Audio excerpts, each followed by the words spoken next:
Mm-mm-mm.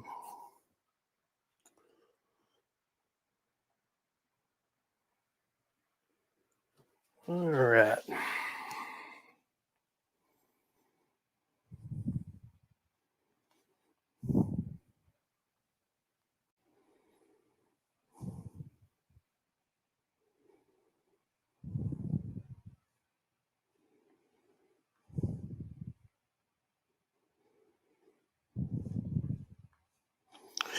I guess we are live. Look at my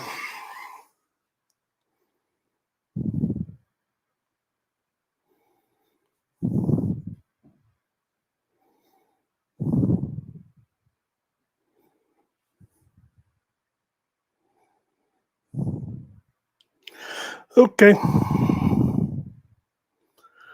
Well, if you can hear this, please tell me in the comments. Where am I at here? Hey, Justin, can you hear me? Okay.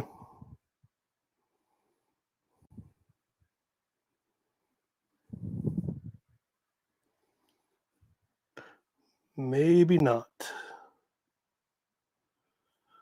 Says I've got audio. Let's try and. Ah, cool. Okay, Michael, thank you, man.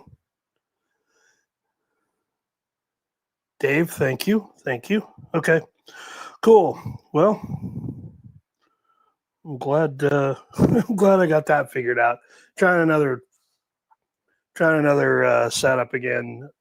Yeah, sorry about that, Justin. I went ahead and I'm doing streaming this in 1080, and I think that hey, buddy, Wyatt, how are you? Yeah, I'm streaming in 1080 now. So I was doing 720, and I understand that's probably a little better for um,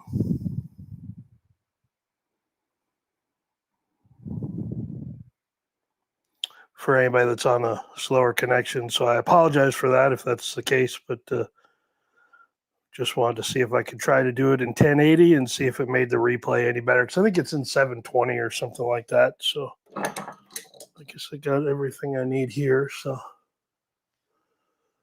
okay.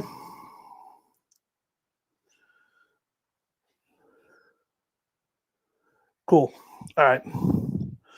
Well, I got a lot of crap to talk about tonight. So, but yeah, just like the title says somewhere, I have a bunch of swag that I've collected over the years, and I've just decided, what the heck, might as well give some of it away. So I'm gonna try to get rid of as much as I can, I guess. And I apologize for that too. I was looking at the rates that for U.S. and Canada through my shipping service, and Canadian stuff I can probably cover if it's not too aggressive. But man,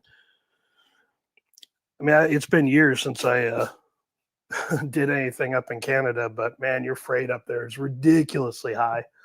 So anyway, but yeah, so that is the 950 that we tested a few weeks ago on the GMC truck, and I'm going to go ahead and reassemble it. 1309. I'm going to go ahead and reassemble it and give it a little clean. I hate leaving stuff or putting stuff back, in the box after it's had fuel run through without doing just a really quick clean to get all the crap out of there, even though I'm running non-ethanol fuel. So, but yeah, we'll do that, and then we'll talk about the VRS. We'll talk about any Edelbrock carburetor stuff, any topics you want to talk about. I'm wide open to anything. So, like I said, ask me a cool question and leave it in the comments there, and I will, send you some swag. So, I guess before we get started, You can't remember. Okay, those are 70s. These are 64s. The VRS comes with a installation instructions with like kind of fun and funny with a race carburetor. But what it does have in the back is a nice chart to tell you all the specs of the air bleeds, emulsions, and all that, squirters, and all that. So 1309. Yep, it's supposed to have a 70 in it. So let me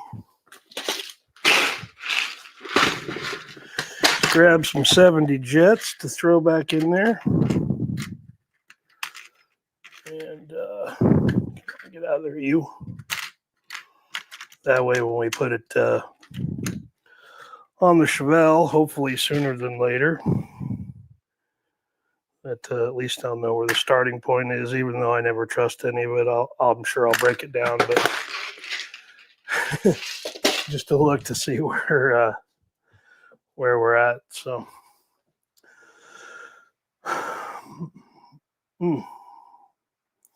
All right, unfinished project. You are going to be my first winner of the evening. Let me grab. You're going to win an Edelbrock Racing hat. So, what kind of rubber fuel line do I recommend? That's a tough one. You can get PTFE rated stuff at like auto parts stores. O'Reilly's usually carry it. They are so freaking weird about that, though. Walking into an auto parts store and asking for 3/8 fuel line, it's comical. If you haven't done it in a while, do it. It's wildly entertaining because, I mean, it's typically young folks in there. What year, make, model? I don't know. You pick one. I just need 3 feet of 3/8 inch fuel line. But if you ask them for PTFE rated stuff, or typically because they want you to just walk back there and verify it, they will have a selection usually of 3/8 inch fuel line or half or 5/16, whatever. And if you look at it, anything that's made by Parker, it will typically say on the fuel hose that it is PTFE rated, or I can't remember what other term they use on there. But if that's not an option for you, I think Fergola offers regular 3/8 inch fuel line that you can purchase that is ethanol rated, that doesn't break down as quick. So hopefully that answers your question. Don't forget their unfinished project. Go to my website, musclecarsolutions.com, and in there's a contact us deal. It's an email that generates to me, but just give me your screen name and then give me a name and an address to send it to, and I will send you an Edelbrock Racing hat. Oh, by the way, because I was digging through a bunch of crap today, don't be surprised if you get some ARP Ultra Torque. This isn't even half of it. This is probably, I don't know. I've got hundreds of these damn things. So anyway, don't be surprised if when you get something that I don't throw a bunch of extra crap in there. I usually throw some stickers or whatever in there, but yeah, I have way too much junk, promotional type stuff that I've collected over the years when I was a manufacturer's rep, and it's just been sitting around. So anyway, unfinished project. You win a hat, buddy. All right.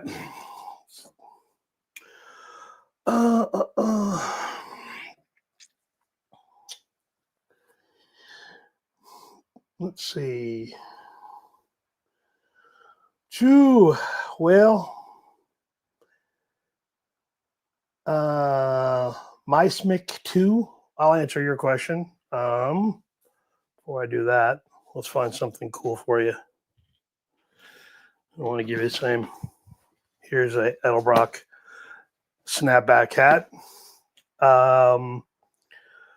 Remove calcification inside a bowl. The problem with that is,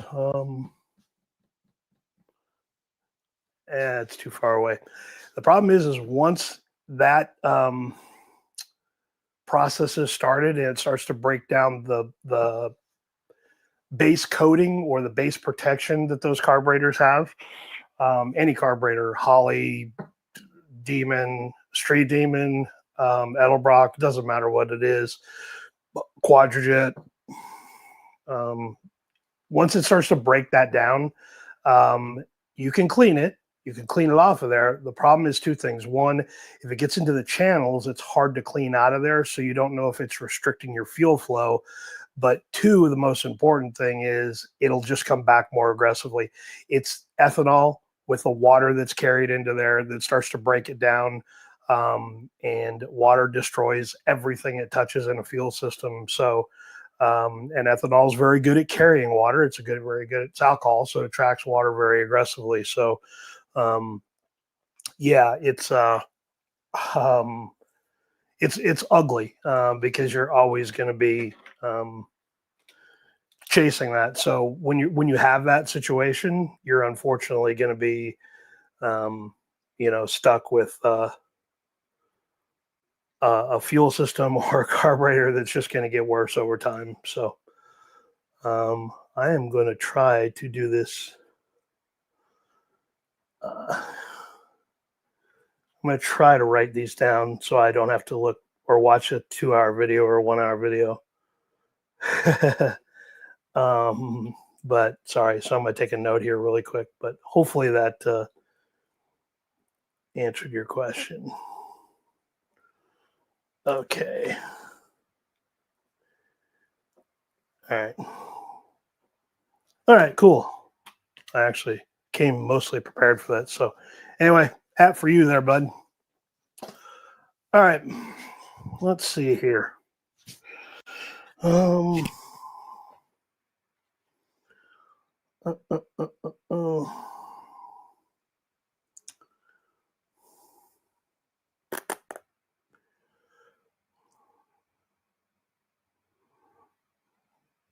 Yeah,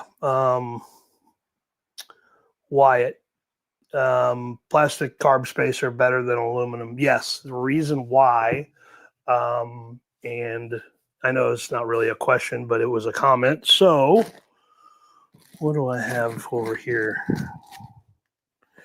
How about, oh yeah, how about a Comp Cams hat? So Wyatt, make sure you go to the Muscle Car Solutions Carbs website. Send me an email with your name and address where you want it shipped to. Anyway, carb spacers, yes. A plastic. This one happens to be the one from Polymer Racing Products that we're going to test. I'm going to actually take it to the dyno to see what the numbers look like. Seat of the pants stuff doesn't mean anything, but when you run I don't have an aluminum adapter or spacer over here, but when you run a aluminum transfers heat really, really, really, really well. And you're trying to block that with a spacer typically, and even if you're not running a plastic or a wood laminate spacer is absolutely hands down the best way to do it. Just keeps the heat out of the carburetor. It doesn't matter what type of carburetor it is. If you can run a plastic or a wood laminate, these actually from Polymer Racing Products, I believe it's 3D printed, but I don't know if you saw a video, see it's dimpled on the inside there. That's what we're going to test. They say it makes a little bit more power, so I'm going to see if it figures its way out on the dyno with the 650 VRS that's on the GMC. And yeah, so anyway, but yes, always run regardless, I'd never run an aluminum spacer unless it is something that is not run on the street. I don't have to worry about carb heating up too much. That super sucker style spacer does really well. I've seen enough dyno results and seen enough people on the track use it. Not a lot of back-to-back comparison stuff, but they say it dynos very well, and I tend to believe that. So I would use that, and that's not a laminate or a wood phenolic or wood laminate or phenolic plastic spacer. So it will transfer heat very well, but on a street car, yeah, absolutely. Plastic for sure. Good job, Wyatt. Scarlet, Four-Eyed Cuda, what's going on, man? Saskatchewan. I haven't been. Well, let's see. The last time, 2018, early 2018 was the last time I've been to Canada, and I traveled a lot to British Columbia because I was living outside of Seattle at the time, and I traveled a lot to Alberta because it was a hour and a half flight over there. But Lethbridge to Edmonton, Calgary, Red Deer, all those right in between there. Spent a lot of time running up and down that corridor, and then I spent a lot of time in Ontario, but Saskatchewan, I think it was only over there like 2 times when I was living over there. It's a little harder to get in and out of there, but well, not harder. It was, if I drove to Vancouver, I could hop a Canada Air flight and fly directly into there. But yeah, it was. I like that part of the country. I like the plain states. I like Alberta too because they got the Rockies going right through there. But Edmonton kind of reminds me of living in Kansas City. It's very flat, it's plain. So anyway, beer time. It's Yingling tonight. Well, I got Yingling and I got Shiner, so we'll see how long I last on this live stream. All right.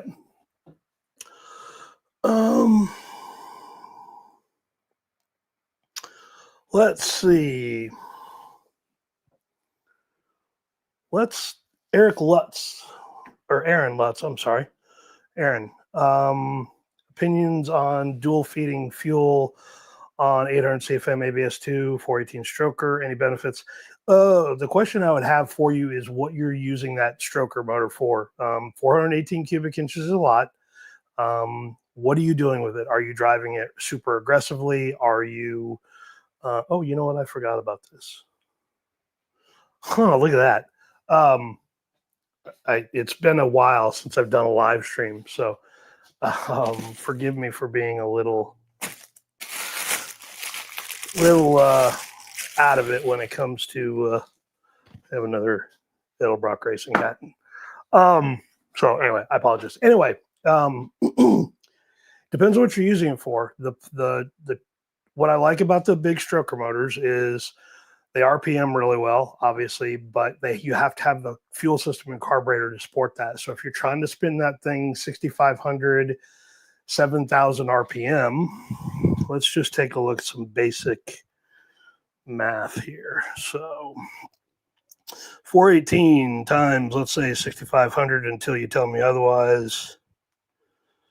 That's about the size carburetor you'd need to run. So you're good there. Now, the only caveat that I use with this is, yes, I would round up to 800, not down to 750. The only caveat that I would use there is if it's more of an aggressive racing type deal, then I would not recommend using that style, the ABS carburetor. If you're driving it primarily on the street and a lot of cruising and just occasionally doing, burnouts everywhere, whatever, but most of the time you're just cruising around, then yes, the 800 is probably fine.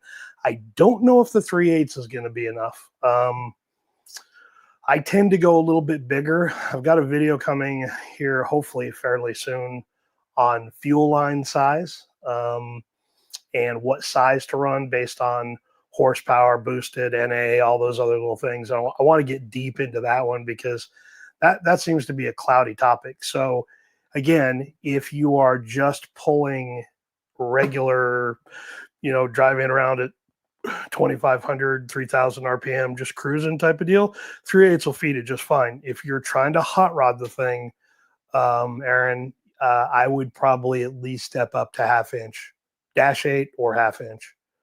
I tend to think in AN more than anything else, but really depends on what you're using it for. So anyway, don't forget to go to the website and give me your name, and I will send you a hat. Taking a note here so I don't forget. So anyway, good question, but give me some follow-up info.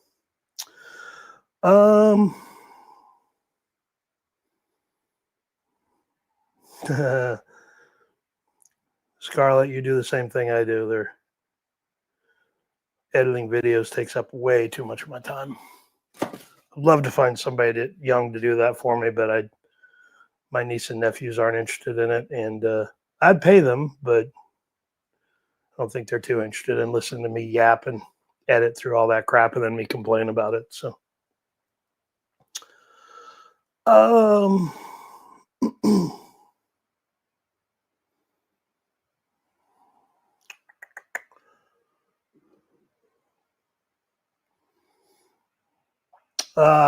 Nared, I'm Nared, Nerad, I think that's your name. Sorry if I mispronounced that. I see you're in Canada. I'll tell you what I will do. This is what I hate about, well, I don't hate Canada. This is what I hate about your postal system. If I send you a few stickers, like in a letter in the mail, will you have to pay any GST, HST on that? Because if not, I'll send you a couple of stickers if you want.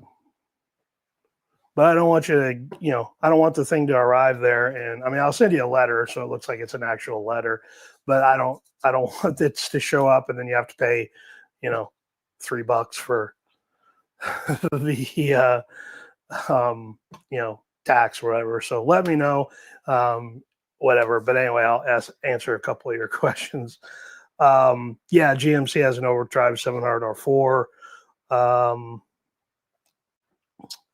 Let's see here. 727 Transit. Scarlett. Yeah. Pick up 727. The VRS is a little different. Let me what there, Scarlett, because I have an Edelbrock banner for you. I have one hanging here in the garage, but anyway, it's not vinyl. Damn it! It's the cloth type, but it's that nice durable stuff. Anyway, yeah, 727. So what I have found on the VRS, and it's a little odd, is like on the Edelbrock, hang tight, on my, I guess I have one right here. On the regular Performer series, so this one's got the adapter on there for my 700R4 for the TV cable. You need it to, they say, to correct the geometry. I put it on there just because it's got the end on there. The cable is going to vary quite a bit depending on spacers and all that crap you use. But anyway, what I found is on the VRS, like I hooked up my 700R4 kickdown with the adapter that goes right to it. So that made it easy because that hole there was perfect for it. Now, if you look at the Edelbrock, I should have brought a catalog down here with me, but I've been trying to clean out my garage here, and I took all my catalogs and crap out of here. Anyway, Scarlett, send me an email, and I'll send you a banner. But I believe if that one has a special adapter, it should bolt up to one of those holes down there, because I believe that's where.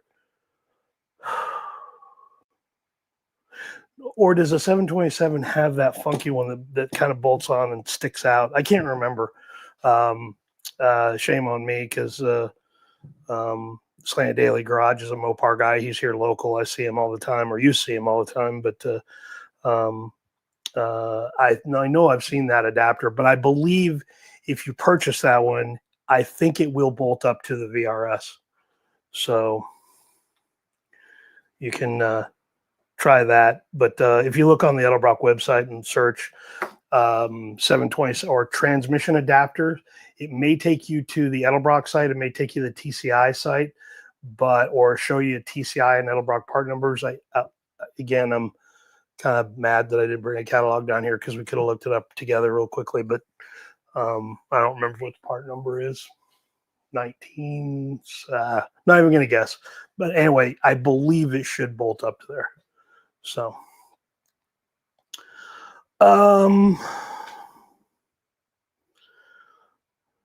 Donut Dan, cheers, buddy.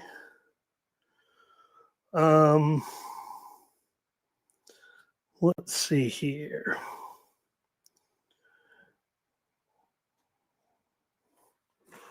Wyatt, you already had one, but what's so I guess we'll just do one question per winner type of deal here. So, but best HI distributor for small block Chevy. I'm a little torn in that. Everyone makes a cheap $50, $100, it seems like, HEI distributor out there. But if you want a really, really good one, the only one that I've had personal experience with is one by Davis Unified Ignition DUI. Those work really well. I know there's other options out there that have some programmability to it.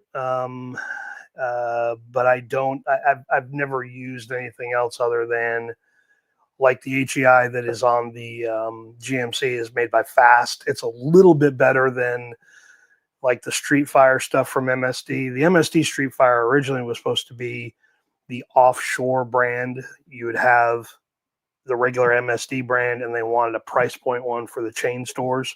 And that's what the Street Fire brand was for. So it's offshore Chinese made, but I don't think that matters anymore when they got rid of that beautiful facilities down there in El Paso, Texas, with all those little ladies building spark boxes and distributors. I don't know, 10 years ago, whenever Holly acquired MSD, they got rid of it all. So I think a lot of it's made offshore now. But anyway, pick one. I like the one from Fast because it seems like the modules don't burn out very quickly. I had a Street Fire in the GMC truck. It didn't last very long. Well, I say didn't last very long, 1,500 miles maybe. And I'm hypersensitive to grounds and feed wires to anything electronic. So something happened with it, got hot, whatever, and decided to burn itself up. So, but the Davis one is it's expensive, but they work really well. So, oops, somebody else using DUI as well.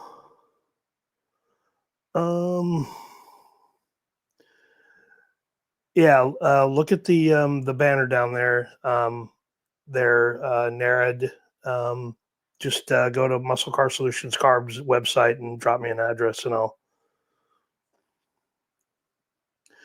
Donut Dan. Nice. Yeah, that was honestly, that's the whole, well, and that's not the whole reason I started this channel. I started this channel just to screw around. Like, there's early videos of that I did years 10, 15. Like, I just started this channel in like 2006, something like that, because I had a automotive repair shop that I was part owner in Kansas City, and I had a YouTube channel for it. And then I started this one as kind of like the administrator account for it. And then when my part of that was gone, and I didn't have ownership rights in the business anymore, I gave up the channel. It's gone now, but I started this one early. But anyway, I was, there's pictures, there's video of my dog and early El Camino builds, or the early El Camino build stuff where it was just pictures and voiceover. I hadn't really figured out the video side of it yet. So, but I forget where I was going about. Anyway, that was part of the reason why I started this channel, was just because I wanted to share some information that I had, and help people out with something that seemed to be kind of frustrating, because there wasn't a lot of really good Edelbrock carburetor information on the web. And I thought, okay, I know a lot about that, so I will I can start doing that and hopefully help somebody out, and I'm glad it helped you out. So those are the kind of comments that make me feel good. So I appreciate that. Guess while we're doing what I set out to do, never over tighten stuff. That's just barely tight. That's all it needs. Just a snug, tiny little snug. Doesn't need anything.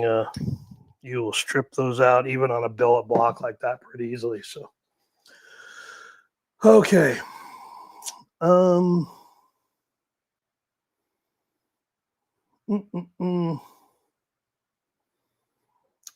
Have the adapter.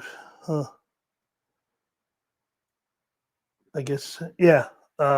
Yeah, send me an email there, Scarlett, and I'll reply back, obviously, and I may have that. I've got a couple of totes here that have miscellaneous stuff, and I think I have that Mopar adapter here.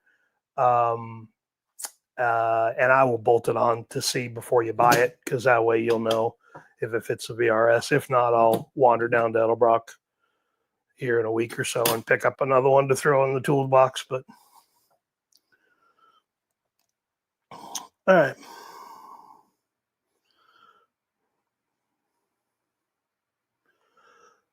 Just another, I guess, well, we didn't talk about it, I guess, but another reminder,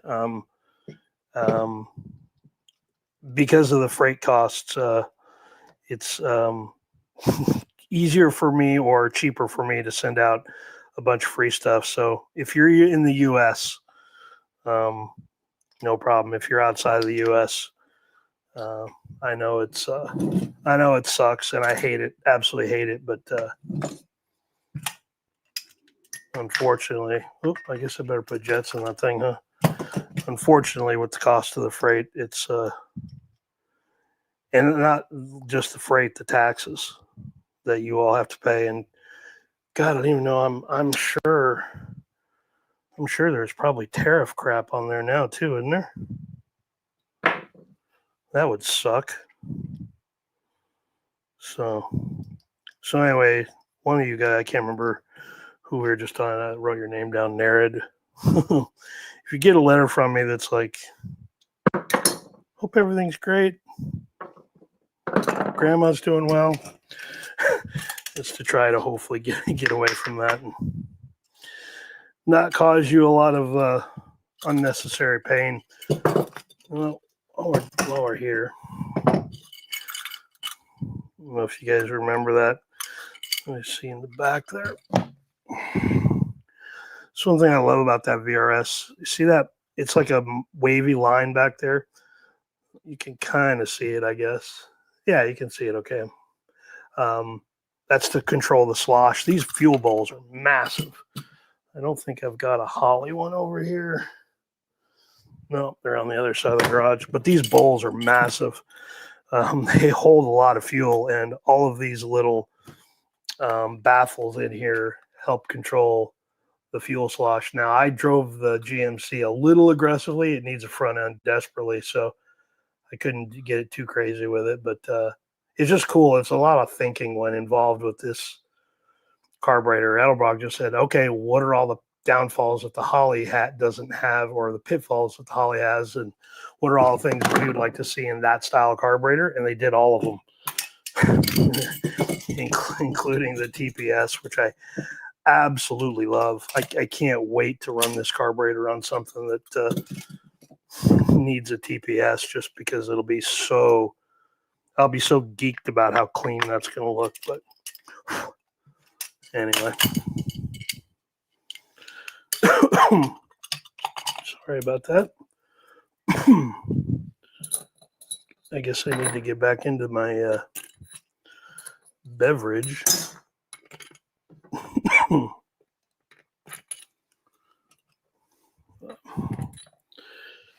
Anyway, I'm so enamored with this. I was talking to, or I have talked to, the product manager at Edelbrock that was responsible for onboarding this, and he's a really super great guy, good friend of mine, and I don't know that he'll be watching this, but he certainly knows about this channel and the content that I do.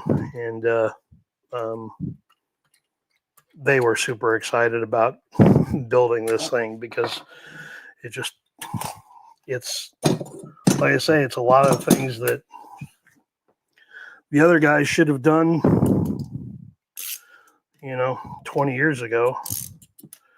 Edelbrock did it, and just very, very cool. And everybody always complains, like the 950. I think the original price was supposed to be under $1,000, but the cost of everything's gone up, and I think it's retail on these now is like 1,098, something like that. You can look it up online. 1309's part number. But the cool thing about that is that's a 4-circuit carburetor, and you can find a lot of 2-circuit stuff that has air bleeds for idle and wide open throttle, but it's very, very, I don't know that anyone makes, they might, I just may not know about it, or I'm drawing a blank, but every 4-circuit carburetor I've seen is something that's custom built, where they, have a body that they build or they bring in from offshore or wherever and make a cast of 4 or a 3-circuit or a 4-circuit. Now there's a lot of 3-circuit stuff in there that have idle, intermediate, and wide open throttle, but this has 2 intermediate circuits and wide open throttle and idle. That's huge. That 4-circuit is endless amounts of tuning. I don't care what you're using this on, if it's something boosted, if it's something turbocharged, draw through like a supercharger, E85 now with their E85 carburetor that's out, that is endlessly in every circuit of the carburetor tunable with the emulsions that are, I don't know if you can see that. Yeah, see all those little brass plugs in there? Those are all of the emulsions for the fuel.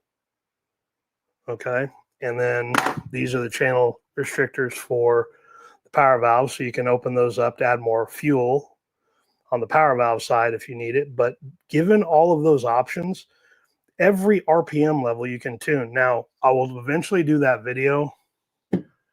It'll probably be when the Chevelle's done, but Scarlett, Scarlett's 4-eyed Cuda that's on here has probably one of the coolest custom built data loggers for a carbureted system. I had that idea 20 years ago and pitched it to a few folks, and they're like, we don't really have the time or anything to test it. And Scarlett, that's such a great idea. But the cool thing about that is to make those adjustments on air bleeds and emulsions, you have to have a lot of data. And I mean a lot of data. A dual a dual O2 wideband data, way to data log that, or record it like I screen record on my phone. TPS, knowing what throttle position is, something to record the tach. You can usually do that off the AFR. I don't know that EGT wouldn't be horrible because you can at least verify a few things. But a lot of that data is super, super critical when you are trying to make those adjustments there. And if you don't have that information, you're flying kind of blind. The good news with an AFR is you're going to get probably 80% of your data off there, but having a TPS on there would be good for, like the Chevelle was set up, and it's still set up really for, autocross. I would like to road race it, but there's not a lot of stuff around here anymore in the area where I'm living that has that. But there's a few of those events that are here, but not much. But I would love to road race it again. But yeah, having all of that data would be good. So it's something we'll talk about later on down the road. I got to get the doggone Chevelle finished before I get to that point, which makes me cry thinking about it. But anyway, so I don't even know where I got to start with that, but I do know what I need. And that's a beer, and I need to give away another hat or something. All right. Justin, I don't think you won anything yet, have you?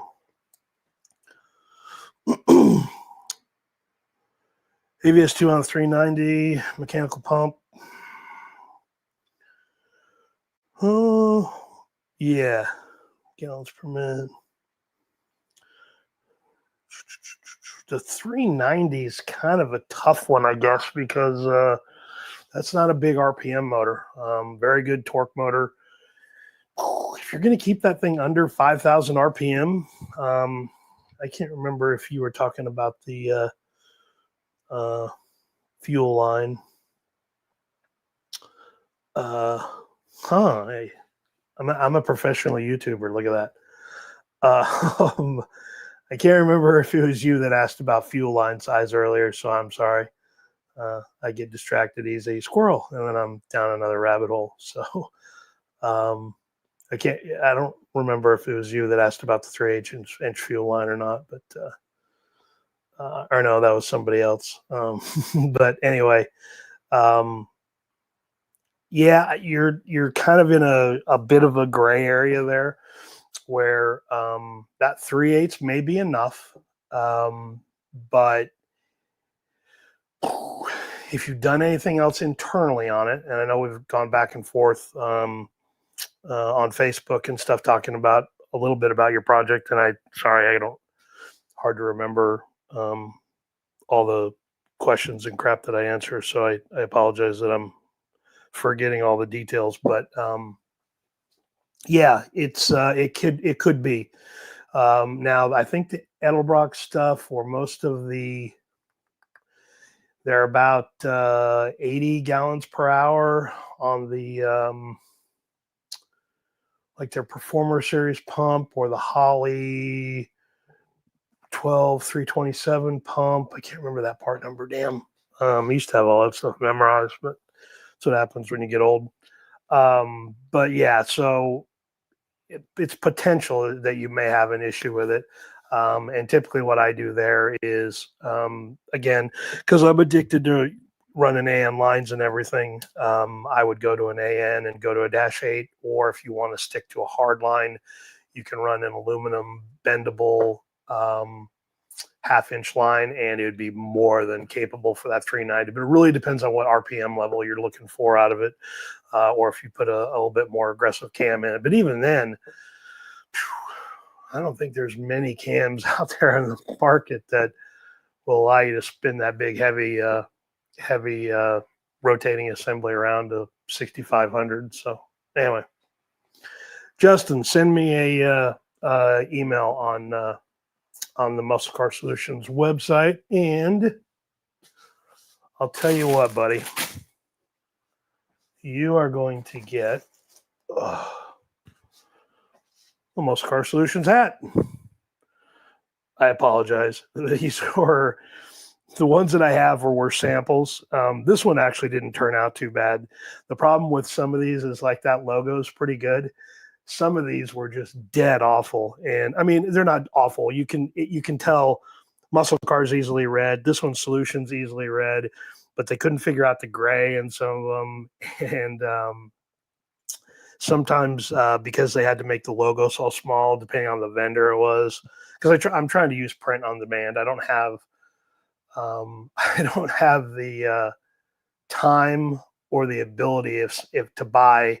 I guess I could buy, 500 or 600 hats and get them, fairly inexpensive, and then whatever. But my problem is I don't want you to order something. Well, you know what? That doesn't make any sense, because these usually take 2 to 3 weeks for them to print it and send it anyway. So I might do that. I might buy hats, but I'm still trying to find a good vendor. So anyway, this one's actually one of the good ones. So drop me an email on the website, Justin, and I will send you a hat.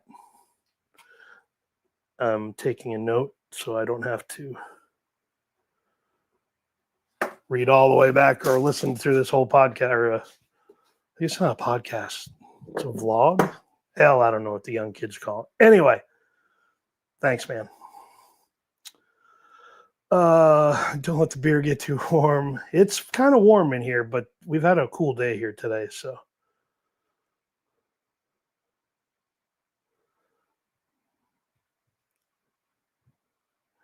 nice. You know, I get this question frequently. Um, what's my favorite carburetor? And my answer is very simple. My favorite carburetor is the right carburetor for the application. I get a lot of folks going, "Well, you're just an Edelbrock homer. That's all you like." It depends. There are some things that the Edelbrock carburetor is amazing at, and there are other applications where that Edelbrock carburetor is not enough. The Chevelle's going to be one. I'm going to run an 800 Edelbrock carburetor on there to show. I'm assuming it's going to be a little tough with it because that's going to be about probably 800 at the crank, and that carburetor is just not capable of keeping up with that. So that's why I bought the 950 VRS for it, because I need a little bit more CFM, and I definitely need a lot more fuel delivery, and the Edelbrock doesn't have that. So again, I get that question quite frequently from folks, what my favorite carburetor is, and it's whichever one fits the application. I'm not opposed to Holley. I'm not anti-Holley. They make great carburetors. I've worked on them for 30, 40 years now. Well, almost 40. Not quite that old yet, but um, I love the Edelbrock carburetor. I love the Holleys. Some of the stuff that's out there, I'm not too big of a fan of. The Street Demon, unfortunately, is just, it's an okay carburetor, but the design kind of sucks. But anyway, I'm hopefully you got your carburetor dialed in and you're happy with there, Christian. Oh, that is absolutely unfair. That is absolutely unfair. That is so unfair there, Berserk. Send me your uh, go to Muscle Car Solutions website, and I'll send you a couple of stickers. Damn, I finally Mid South has Yingling. Texas they have it. Kansas City they have it. I'm just thinking of the areas that I travel to quite a bit. And then obviously everything east of here they have it, but Yingling's easily one of my favorite beers. So anyway, I guess I better write that down. I'm going to have to watch this whole thing again and um, have to look through here because I know I missed a couple writing these down. But anyway, just because you're that close to the Yingling Brewery, send me your stuff at on the contact us tab on the Muscle Car Solution Carbs website, and I'll send you a couple of stickers because I think that is pretty cool.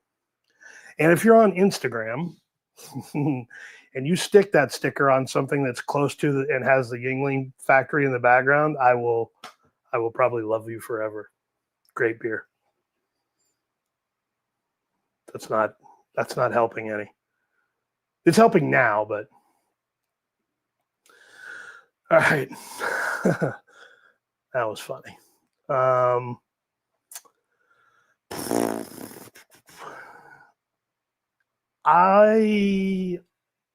I appreciate that, man. I really do.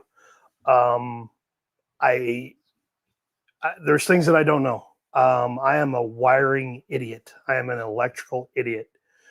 Um, I just posted a picture on my Instagram of going to the local high school tech center because the instructor there loves to do wiring. Hey, Austin, if you're watching, I doubt it, but whatever. He's got a 2-year-old or a 1-year-old baby at home. He's not watching anything but SpongeBob or Blue's Clues or whatever the heck the kids are watching these days and sleeping. So, but anyway, he's good at wiring. I'm good at tuning carburetors. So I tuned the carburetor, or started to. We didn't have time to get it all done, but on his square body. But I appreciate that. It's what I know. I know it very well. I had one of the first Performer Series carburetors when they came out when I was working for a warehouse distributor in Kansas City that stocked Edelbrock, and kind of fell in love with the carburetor then. I was always a Carter fan, and yeah, the Edelbrock folks have treated me extremely well over the years. At some point in time, I've thought about this of coming out of the closet to tell everyone, I guess, exactly who I am. But every time I get close to that, somebody drives up to my house. Um, it's amazing what people will do to find out who you are or where you live and just randomly show up. So yeah, I don't know that now I've got 100-pound German Shepherd that is fiercely protective of my wife, not so much of me. And I have really good aim, and so does she. But I'm not worried too much about that. But damn, don't do that. Don't ever stalk a YouTuber. That's kind of crazy. Anyway, sorry about that little rant there. Anyway, let me get the beer out of there. YouTube does not like that, by the way. So I try to keep it off the screen as much as possible. All right. Nice. I appreciate that. Like I say, I've got a lot of I try to I hate to say this because it's going to sound a little weird, but I never anticipated this channel being what it is today. I just thought it would be, I would throw up some content that would hopefully help a few people and hopefully understand a little bit more about Edelbrock carburetors, because they don't, for whatever reason, people get all, just a little crazy about this brand sucks, that brand sucks. Anything that's made by a U.S. manufacturer or was developed or designed here in the U.S., it's absolutely a good carburetor, but you got to put it in the right application. So I recognize that there wasn't any of that content out there. And again, like I mentioned earlier, I know a lot about it. So I figured, what the heck, it's got to help somebody. And if I can help you find the right carburetor for the application you're working on, even better. So I appreciate that. And I hope it helps out. So, okay. So if you're not going past 5,000 RPM, Justin, I'll bet you 3/8 would be just fine, because you're not a 500 horsepower motor. You're not trying to spin it, past 5,000. If you look at, again, look at the math.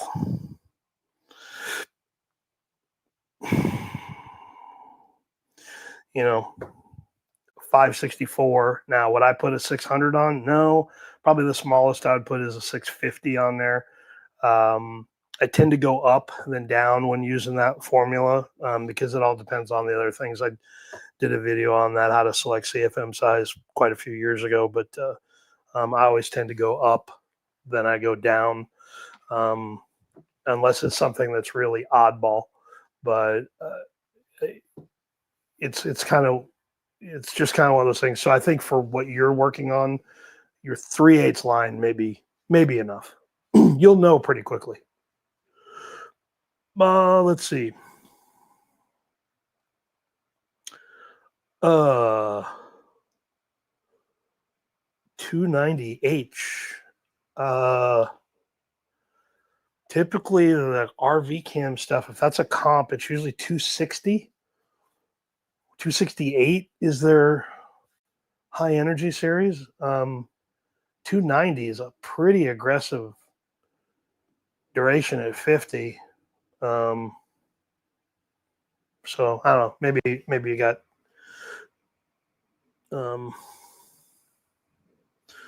anyway.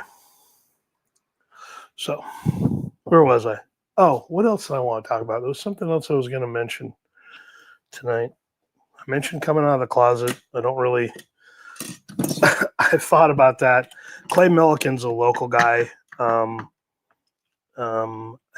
I see him all the time. Well, I don't see him all the time, but I see him fairly frequently when he's in town. He's in the middle of race season right now, so not seeing him that much right now. But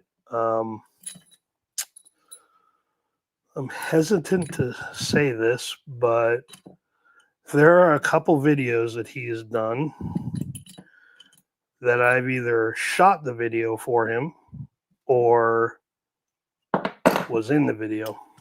So I'll leave it at that. Please don't anybody show up on my doorstep. I'll have to move. I don't want to do that. I like it here in Olive Branch or Byhalia. Sorry. OB, Byhalia, Holly Springs. I like this area down here. It's hot as blazes, but it is one of my favorite. So anyway, I keep getting off on little tangents here, so I apologize for that. Hit me with some more questions. I got more stuff to give away. I gave myself a little bit of a budget and how much I want to spend on shipping. So I don't think I'm anywhere near that. So although the stickers to Canada, man, maybe a little much. Well, probably not. I just don't want to get hurt you on your end. So, anyway, Mr. 950 all cleaned up and back together. Okay. All right. Looks like I may have. All right, Anthony. Your turn, buddy. What circuit do you tune for leans out on deceleration? I have a VRS 750. See, here's where we're going to run into some really, really tough things here. If you're running lean on deceleration, that's okay. That's very, you're going to run into that. If you watch the video I did on tuning the 650 on the GMC truck, not the 950, that was a disaster like I knew it was going to be. And you watch, there should be some video in there. I thought about putting some compilation stuff, just AFR screen capture stuff, and where you can see the RPM, you can see AFR, and as you watch RPM drop, you'll know that I'm off the throttle, and it will spike.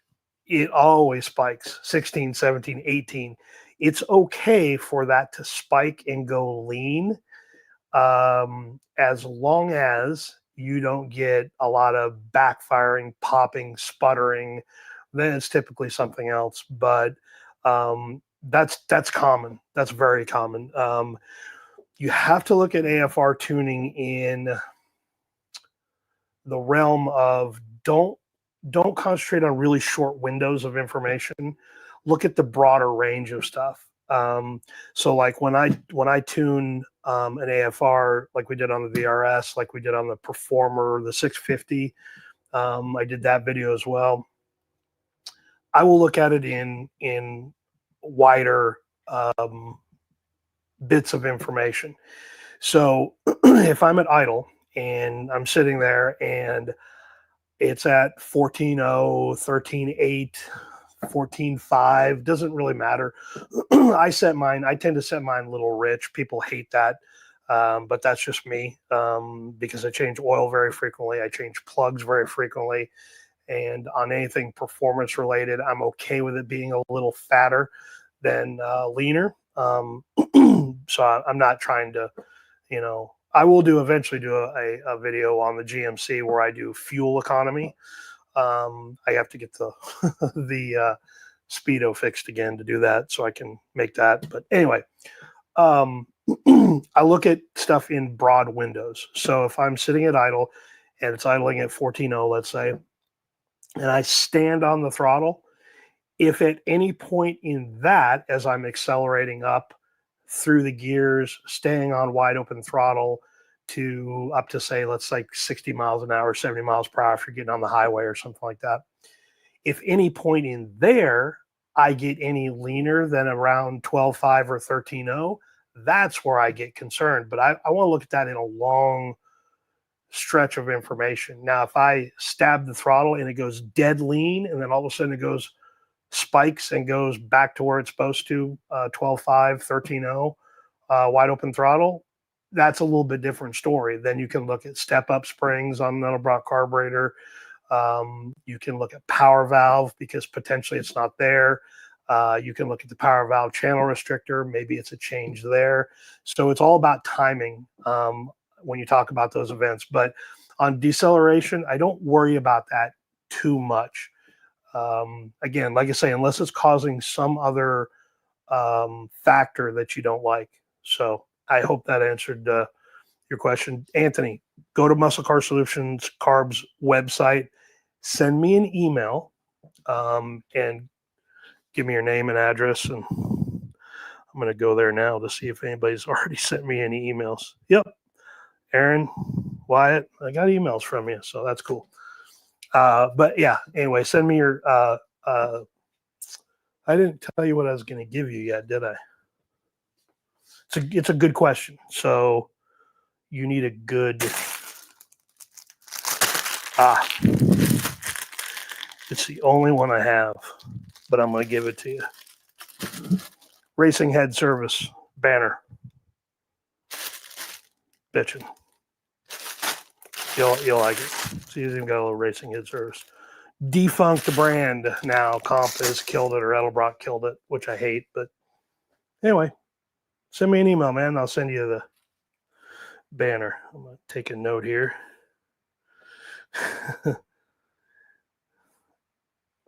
How long are we? Oh, we're right at an hour. So I'm going to have to watch an hour at least. So not bad. Yes, Charles. Good question.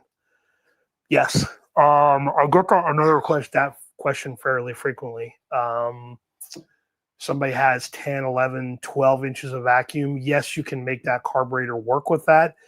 The trouble with that, though, is when you're trying to match step-up springs and you're trying to match whatever the cam profile is asking for. So if it is a long duration camshaft, you typically have to be a little more careful with those and how you tune them. They have to be, I tend to tune those a little fatter. Now, if you're running like a thumper type cam, a comp thumper, which everybody dogs that camshaft. One, it's for the sound, but because of the way that is structured with the duration in the LSA is really tight. It's on like a 106, 108 center line or lobe separation on that. I think 106, once you stab it in there, is what it's usually at on the center line. But that cam tends to RPM really well. It will RPM up to 52, 53. I think you're going to get 5,500 up, but from idle to 5,500, that cam, or 5,000, let's say, that cam makes really good power. It's not the dog that everybody says they are. It's a really well-designed cam. But in this case, yes, if you've got really low engine vacuum, yeah, it can be a challenge to it. What did I just... Oh, had a Pontiac motor that I did for a guy here 3 months ago, 2 months ago, something like that, and very long duration cam. Now, Poncho motor's not a big RPM motor either, so but it had a really long duration cam. It sounded great. I don't remember what the profile was in it. I think it was one that he spec'd from Butler, and it was just a cruiser. It wasn't anything outrageous, and we fought that a little bit because the springs, the step-up springs that you have to use in that, sometimes are tough to tune when you need the fueling to come in. That's what I run into the most. Everything else, like the AVS2, the air valve secondary, where's my Edelbrock carburetor? The AVS2 or the AVS, the air valve secondary, isn't that bad. It's a little more touchy, but I tend to run on a low vacuum engine. I tend to run this a little looser. Like this, it's hard to tell because you don't have your hands on it, but these tend to run really tight on these for like this one came off the GMC truck. and usually tighten it up. But on a low duration stuff, I will usually loosen this up quite a bit and then start trying to tune it from there to get the secondaries to come in when you want. So it really just depends on what you're using it for. Obviously, timing is huge on low duration camshafts. They tend to like a lot more timing, which you probably already know, and makes it a little more complicated. But is it impossible? No. It just really depends on how little of engine vacuum that you have. So send me an email, Charles, and I will. Did I tell you I was going to give you? No, that was Anthony. Let's find. That was a Charles. I have 2 sizes, and I'm sorry for this, but it's all I've got. I have 2 sizes. Edelbrock Racing t-shirt. I've got large and extra large. If you want that, if you want one of those shirts, tell me. If not, just tell me you want a hat or something else, and I'll give you one. So write that down. I've only got 2. All right. So anyway, I'll set that aside for you, but just let me know what size you want. Hopefully one of those will fit you. All right.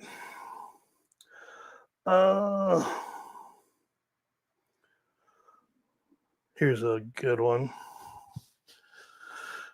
Hot Rods Woodshed, except will have a power valve slightly higher in value due to engine idle vacuum. Higher numerically? Yes. That one's a tough one because we have to kind of take that into factors or factor in all the bits of equation here. Power valves are a great tuning tool. One of the things I absolutely love about that style of carburetor is, power valves and being able, especially on a carburetor like that, where you can change the size of the channel restrictor fairly easily. You can drill out a non adjustable one and kind of do your own thing in it, but the metering block is made to flow a large amount of fuel.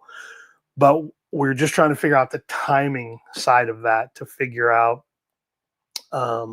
when you want that fueling to come in through the power valve to help you get through that situation of really light load, 20, 30 miles per hour, really, really light into the throttle, to something more aggressive where you need the fueling to come in.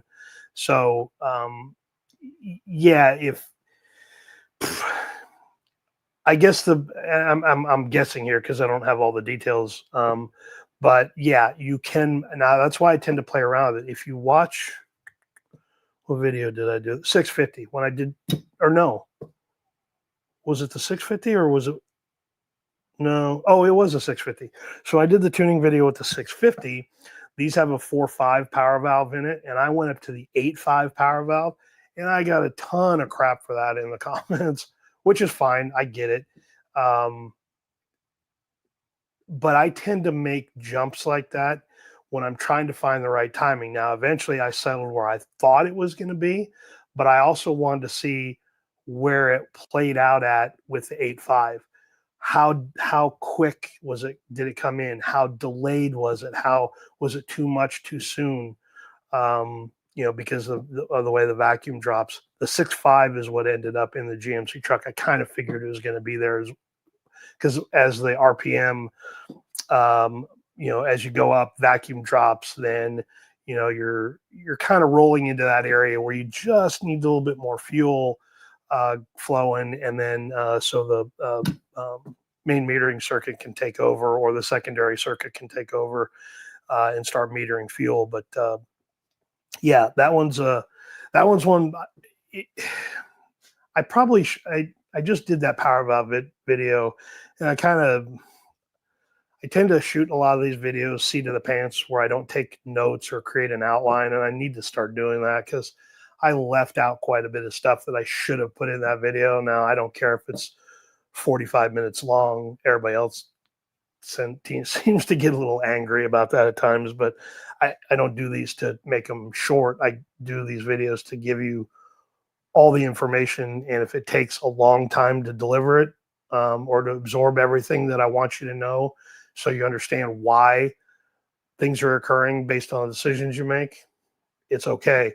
But there's some stuff I left out of power valve tuning, and that's probably one that I should have spent more time on. So I may do a part 2 to that video. So anyway, I don't think I answered your question there very well, Hot Rod, but send me an email and I will send you a hat. Take a note here. All right. My pile's getting bigger here. All the stuff I want to mail out. So,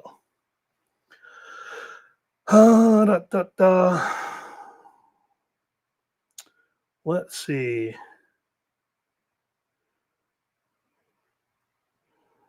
Yeah. Yeah, the you will get some better power down low with the 106. Anything that's kind of tight, LSA is really good. Drag racing, it's usually pretty good. You know, or 8th mile type stuff, really low LSAs. But like modern engines, like almost every LS I do is on a 114, 115. Nitrous motors on like a 113 ish. Those are always kind of funky, but yeah, it's they do make good mid-range power, so they're good car show type cams. They sound really good because of that tight LSA and that extra duration on the exhaust side. But they sound great and they don't run too bad. They're not horrible. So, all right.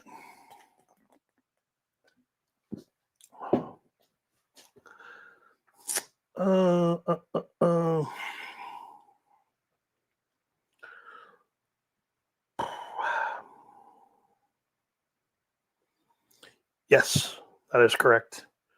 Now, it can affect idle if you have the wrong size power valve in there, but no, you won't have any. It doesn't affect idle. So, okay. What else? See, here's the other reason why I should start doing, because I should print a note that has, or scribble down some notes of saying, hey, don't forget to talk about this. Seems like I'm forgetting something that I wanted to say or talk about. Oh, I know what it was. Phew. It sucks getting old. No video on Sunday this week. Memorial Day for me is a very somber holiday. I don't get upset when people say Happy Memorial Day. The friends that I had that are no longer here, I know for a fact that they would want you to go out and have a great time. Have the pool party, cook the burgers, drink the beer, you know, make inappropriate jokes about whatever, enjoy the day, have fun. That's what they sacrifice themselves for. And it doesn't matter where you're from. Anzac Day down there in the Australia, Remembrance Day in Canada. Those men and women who sacrifice their lives, that meant something. It doesn't mean things go on pause.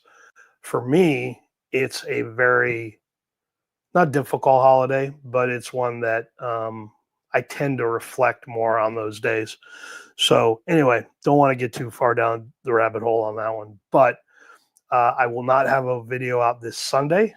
I'm going to release a video on Wednesday as a kind of a weird midweek deal. I promised some folks that I would do the tour of the high school shop program, and I also put headlights in the GMC truck, which they turned out okay, I guess. But I'm going to combine those two videos together. Do it on Wednesday. It's not a video that I normally do. People just tend not to watch that on this channel, which is fine. I don't not upset about that at all. But I'll do that on Wednesday, and then next Sunday, after this coming Sunday, I will have a very good video out. And then after that, though, it gets kind of sketchy. I've got some things that have changed in my life here recently that are going to put me back on the road traveling again. If you look back 3-4 years ago, I was doing live stream stuff from car shows in Louisville, Columbus, Ocean Springs, Maryland, LS Fest, maybe, I think in Bowling Green. I can't remember, but not that I will be doing, I will be doing a little bit of that, but I'll be traveling a lot more. And when I'm gone during the week, it's kind of hard to put a video together. So I guess that's what I wanted to tell you. I'll throw that in the Facebook group, or I'll throw that on Instagram or something and make mention of it. But anyway, have a good Memorial Day, but take 5 minutes and just think about your life and how good it is. And if you're near a veteran cemetery, wander through there. It's not a bad thing to do. Yeah, it's sad. Yeah, it's can be very emotional for some people, but it's not a bad thing. So have a good Memorial Day weekend. So I don't know why. I know why I forgot about that, but okay, let's get back.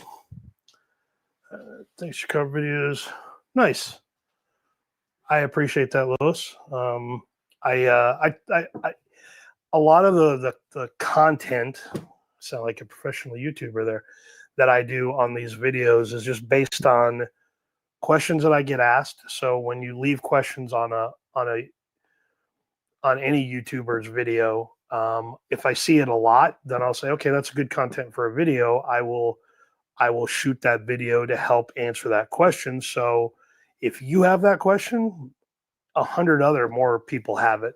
And it shows, because I get, sometimes those videos get a lot of views, and I know that it potentially helped a lot of people. So yeah, so a lot of times with videos, I just try to make them as I get questions, and hopefully it helps somebody. And that's all I want to do with this channel. I'm not looking to be, I don't need 1 million subscribers, and, well, 1 million would be kind of crazy. There's no way. I'll never get to 100,000 subscribers, not on this channel. It's fun. I enjoy it, but that would be almost a full-time job. Right now, it's hard to keep up with comments. I have them on my phone where I've got probably 5 or 6 comments I see notifications on in the hour and 20 minutes we've been on this live stream already. And I love answering them, because if it helps somebody figure out to make something, their carburetor or car or engine, whatever, work a little bit better, I love that stuff. Makes me happy as a car guy. So you're very welcome, Lewis. Thank you.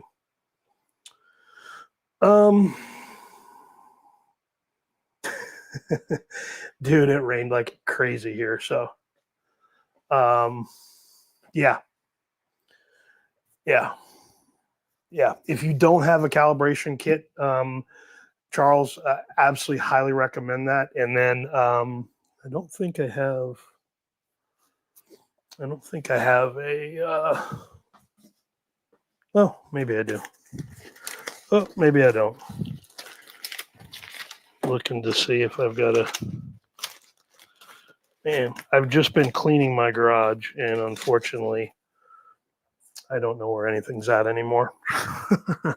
But anyway, calibration kit's good because it'll give you the tuning chart in there, or you can go on the Edelbrock website and download it. But the calibration kits they're a little bit more expensive these days, around $55, I think now, but or less than 60, somewhere in there.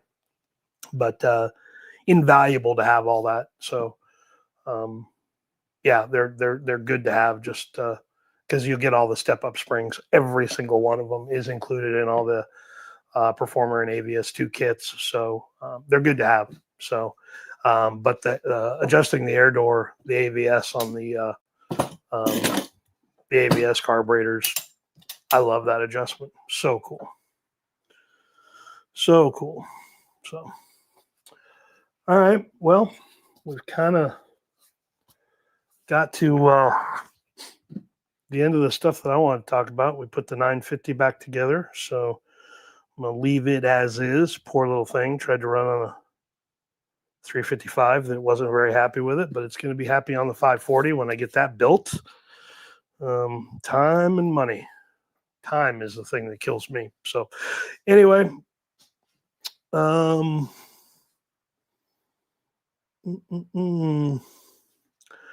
focus on power valve. Yeah, the pump cams are again. I think I made mention of that maybe in the power valve video. I can't remember where I did recently, but cam selection is it seems a little more complicated. But if you go to my website, you can download the chart for in there, or just go there when you need it. A PDF that tells you a little bit about it.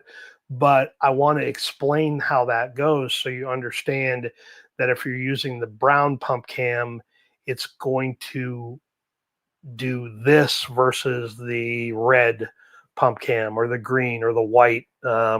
Just kind of explain to you how it's going to deliver fuel. Plus, when do you use, position 1 or position 2 on these cams? They've always got different positions in there, and I will tell you, the longer the duration cam, I will tend to run it in the second position because power comes in. You're up on the converter a little harder.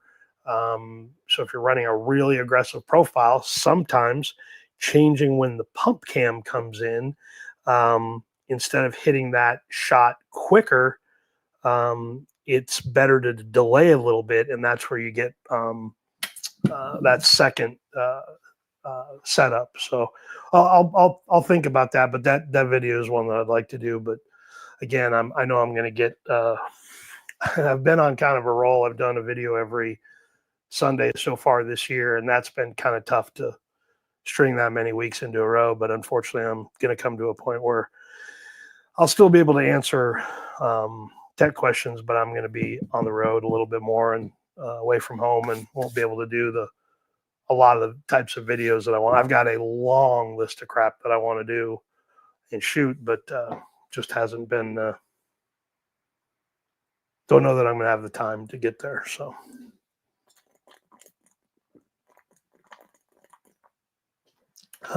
Okay. Mr. Yingling's gone, so we'll switch it up. Go with some Texas beer. All right. What else you guys got? Let me look in the comments here.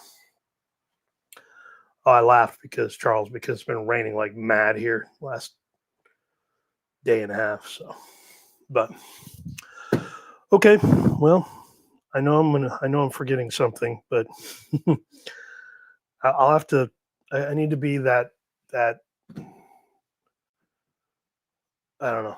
I need to start writing stuff down so I remember. Sometimes I'll do when I do a live stream. I'll write myself a note saying, "Don't forget to talk about this and whatever," and kind of triggers my memory to do it. But I totally forgot about it. But I think that covers it. Have a good Memorial Day weekend for my U.S. friends, and then take a minute or two to give thanks for those men and women that made the ultimate sacrifice so we can go out and have a good time and celebrate for them. Have a good day for them. They would want that.